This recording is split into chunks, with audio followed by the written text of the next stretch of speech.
Class 9 subject good biology. Morning standard 9। कैसे हैं आप लोग? आज हम बात करेंगे आप लोग के एनसीईआरटी बुक के पहले चैप्टर की, जो कि बायो का है, cell the structure and functional unit of life. इस चैप्टर में हम कोशिका से संबंधित विभिन्न प्रकार के विषयों पर चर्चा करेंगे। आपके सामने एक छोटा सा चार्ट बना हुआ है, फ्लो चार्ट। आज ये वीडियो काफ़ी शॉर्ट होने वाली है क्योंकि हम टॉपिक बाय टॉपिक चलेंगे हर चीज़ पे। तो इस चार्ट के बारे में ही आज हम लोग बात करेंगे कि हमें किस प्रकार से इस चैप्टर को टैकल करना है। ठीक है, तो आप लोग पेन और कॉपी निकाल लीजिए,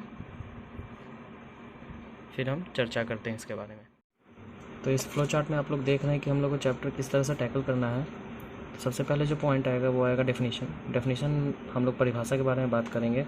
कोशिका की किन लोगों ने, मतलब किस साइंटिस्ट ने किस किस प्रकार की परिभाषाएँ दी हैं। बहुत प्रकार की परिभाषा है कोशिका की, जिसमें से एक तो आपके बुक में लिखी है और बहुत सारी आपको खुद से जानकारी हो जाएगी पढ़ते पढ़ते। चलिए आगे देखते हैं। सेकंड आएगा historical background of cytology and its development. हम लोग इसके थोड़ी हिस्ट्री के बारे में भी चर्चा करेंगे कि आखिर कैसे कोशिका विज्ञान विकसित हुआ, किस प्रकार से अलग अलग उपकरणों का आविष्कार हुआ और इसमें किस प्रकार से बढ़ोतरी हुई। तीसरी चीज़ आएगी जो है कोशिका के प्रकार। तो कोशिका तो वैसे कई प्रकार की होती हैं, लेकिन हम मुख्य रूप से 3 प्रकार के बारे में बात करेंगे। तो पहला प्रकार आएगा कोशिका भित्ति से, सेल वॉल है नहीं है। दूसरा न्यूक्लियस यानी केंद्रक, न्यूक्लियस है या नहीं है। इसके बाद कुछ बेसिक फीचर्स की बात आएगी, जैसे शेप हो गया, साइज़ हो गया, फंक्शन हो गया, लेंथ हो गया, उसका प्लेस हो गया, कहाँ वो है, सिचुएटेड कहाँ है बॉडी में। जो फोर्थ पॉइंट आएगा वो सेल के अंदर जो भी चीज़ें मौजूद होती हैं उनको सेल ऑर्गेनल्स बोलते हैं। सेल से स्मॉल ऑर्गन्स। ओके, तो इसके बारे में भी हम लोग बात करेंगे। थोड़ी विस्तृत चर्चा ही होगी। सेल के अंदर कौन कौन से ऑर्गेनल्स होते हैं, क्या काम करते हैं, कहाँ पाए जाते हैं। उसके बाद नेक्स्ट टॉपिक आएगा सेल डिवीज़न का। ये बहुत इंपॉर्टेंट टॉपिक है और आपके क्लास में बहुत ब्रीफ में पढ़ना है, ज़्यादा डिटेल में हमें नहीं जाना है, क्योंकि जनरली सेल डिवीज़न 2 ही प्रकार का होता तो 3 या 4 प्रकार का भी है, लेकिन हम लोग को 2 प्रकार का पढ़ना है। एक तो माइटोसिस, एक सेकेंड हो गया मियोसिस। उसी के बारे में हम चर्चा करेंगे इसमें। इसके बाद मिसलेनियस में वो भी जो भी पॉइंट्स छूट गया है या आपको जो लगता है कि और कुछ एक्स्ट्रा होना चाहिए तो आप मुझे बताएंगे, मैं उन पॉइंट्स को भी शामिल करूँगा इसमें। तो चलिए सबसे पहले हम चर्चा करते हैं सेल के डेफिनेशन के बारे में। कोशिका की क्या परिभाषा है। तो इसकी डेफिनेशन आपके स्क्रीन पे है, इसको आप कॉपी में नोट कर लेंगे और कुछ चीज़ों को अंडरलाइन कर देंगे, जो चीज़ें मैं बताऊंगा आपको। सबसे पहली लाइन ध्यान से देखिए। Cell is the structural, functional and fundamental unit of life which is capable of independent existence. इसमें आप सबसे पहले तो अंडरलाइन करेंगे स्ट्रक्चरल को, फंक्शनल को और फंडामेंटल को। ठीक है, तो कुछ चीज़ों की चर्चा पहले कर लेते हैं। कोशिका को यहाँ संरचनात्मक, क्रियात्मक और आधारभूत इकाई कहा गया है। ठीक है ना, जीवन की जो सबसे आधारभूत इकाई होती है वो कोशिका है, संरचनात्मक इकाई होती है वो कोशिका है, क्रियात्मक इकाई होती है वो कोशिका है। इसके साथ साथ एक लाइन और इसके में जुड़ी है, वो क्या है, it is capable of independent existence, यानी कि ये स्वतंत्र रूप से प्रकृति में अपना अस्तित्व बनाए रख सकती है।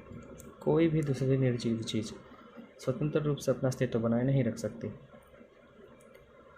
उनको विभिन्न चक्रों से होकर गुजरना पड़ता है। ठीक है, तो इस लाइन से हमें ये पता चलता है कि cells are capable to reproduce.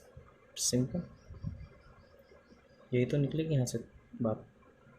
अगर कोई जीव आनुवांशिक तौर पे अपनी मौजूदगी बनाए रखता है प्रकृति में एक लंबे समय तक, तो इसका मतलब ही होता है कि वो रिप्रोड्यूस कर सकता है।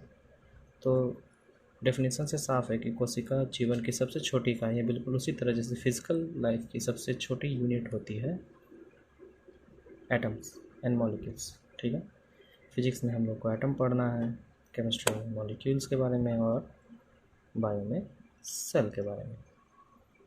तो जो सबसे पहला पॉइंट यहाँ देखिए क्या है, cell is basic unit of life. बिल्कुल आधारभूत इकाई है कोशिका, इससे मूलभूत इकाई कोई नहीं। सबसे छोटी से छोटी इकाई जो होती है वो कौन है? कोशिका है।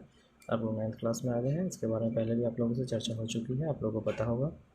It performs all life functions, जीवन की सारी क्रियाएं करती हैं, या वो एक्सक्रीशन हो, रिप्रोडक्शन हो, ग्रोथ हो, रेस्पायरेशन हो, एक्सक्रीशन हो, हर प्रकार की प्रक्रिया को संपादित करती हैं कोशिकाएं। यानी cells are capable of performing all functions which sustain life, okay, whether it is photosynthesis or non-photosynthesis।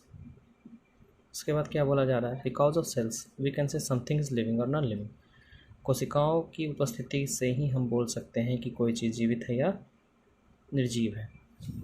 कोशिकाओं के कारण हम कह सकते हैं कि कोई वस्तु जीवित है अथवा निर्जीव है, क्योंकि सभी जीवित चीज़ों में, जीवित जंतुओं में, जीवित जीवों में या जीवित पदार्थों में, ठीक है, ये जो जीवित पदार्थ होते हैं किसी भी प्रकार के, वो कोशिका से बने होते हैं। अब तो इस बात के कुछ एक्सेप्शंस भी हैं जिसमें वायरसेस आते हैं, बिल्कुल वैसे ही वायरस जैसे आज हम लोग पीड़ित हैं जिनसे, कोरोना वायरस नाम तो सुना ही होगा, जीना हराम कर रखा है कम वक्त ने। भी बिल्कुल इसी प्रकार के होते तो कम वक्त जीवित हैं, लेकिन निर्जीवों की तरह व्यवहार करते हैं। जब तक हमारे शरीर में नहीं जाते तब तक वे निर्जीव ही पड़े होते हैं। हाँ, हमारे डीएनए का ही प्रयोग करके वो सजीव होते हैं। आगे हम लोग पढ़ेंगे किस प्रकार न्यूक्लियस में डीएनए का रेप्लिकेशन होता है, राइबोसोम की मदद से प्रोटीन सिंथेसिस होता है, आरएनए बनता है, डीएनए बनता है। उसके बाद ये सारी चीज़ें हमारे लिए क्लियर हो जाएंगी। खैर, हम लोग आगे बढ़ते हैं।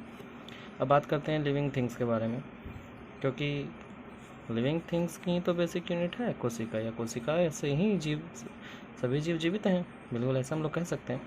तो हम लोग देखते हैं क्या कि जीवित जीवों का कुछ लक्षण होता है, जो जीवित वस्तुएं होती हैं उनके कुछ लक्षण होते हैं। जीवित हम कुछ आधार पे कहते हैं, जैसे कि अगर आप कह सकते हैं कि वो जीव जीवित है जो अपने पर्यावरण में होने वाले बदलावों के प्रति कुछ रिस्पॉन्स दिखाता हो, कुछ प्रतिक्रिया करता हो, वो ग्रो और डेवलप होता हो, यानी उसमें वृद्धि और विकास होते हों।